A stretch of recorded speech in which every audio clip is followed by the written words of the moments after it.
আমার এক পেশেন্ট অনেক জিন জাদুর মধ্যে দিন কাটাচ্ছিলেন, প্রচুর সমস্যার ভিতরে ছিলেন। তো ওনাকে পরে অনলাইনে রুকিয়া করাই। দীর্ঘ রুকিয়ার পরে আলহামদুলিল্লাহ উনি এখন সুস্থ, আলহামদুলিল্লাহ।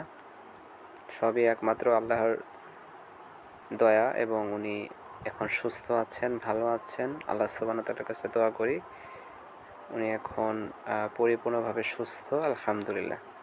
প্রায় 2 ঘন্টার উপরে রুকিয়া করাই, আলহামদুলিল্লাহ। এখন ওনার শরীর আলহামদুলিল্লাহ অনেক ভালো আছেন।